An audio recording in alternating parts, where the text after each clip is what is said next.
আপনারা জানেন মডেল যে মেঘনা আলম আছে ওনাকে ডিটেনশন দেওয়া হয়েছিল, স্বরাষ্ট্র মন্ত্রণালয় ডিটেনশন দিয়েছিল। তো এটা নিয়ে প্রচুর কন্ট্রোভার্সি তৈরি হয়েছে। আপনাদেরকে শুধু একটা জিনিস বলতে চাই, আমরা উচ্চ পর্যায়ে, সরকারের উচ্চ পর্যায়ে এটা নিয়ে আমরা মিটিং করেছি। আমরা এই ব্যাপারে যে আপনার বিভিন্ন মানবাধিকার প্রতিষ্ঠান এবং অন্য অনেকের বক্তব্য, এই ব্যাপারে আমরা সচেতন আছি। আমরা শুধু এইটুকু আপনাদের বলতে পারি, উনার ব্যাপারে মডেল মেঘনা আলমের উনার ব্যাপারে কিছু তদন্ত পুলিশ করছে এবং ওনার বিরুদ্ধে কিছু অভিযোগ আছে, সুনির্দিষ্ট অভিযোগ আছে।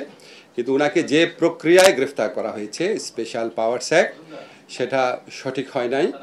তো ওনার যদি কোনো অপরাধ থাকে, সেই অপরাধের প্রেক্ষিতে যথাযথভাবে স্বরাষ্ট্র মন্ত্রণালয় ব্যবস্থা গ্রহণ করবে। শুধু আপনাদের আমি এটুকু বলতে পারি এবং এটুকু আমরা স্বীকার করছি, গ্রেফতারের প্রক্রিয়াটা ঠিক হয় নাই।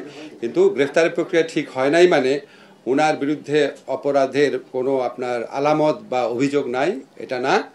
সেরকম কিছু আছে, সেটার প্রেক্ষিতে করণীয় কী আছে সেই ব্যাপারে স্বরাষ্ট্র মন্ত্রণালয় আপনারা খুব অচিরেই দেখবেন, স্বরাষ্ট্র মন্ত্রণালয় উপযুক্ত ব্যবস্থা গ্রহণ করবে।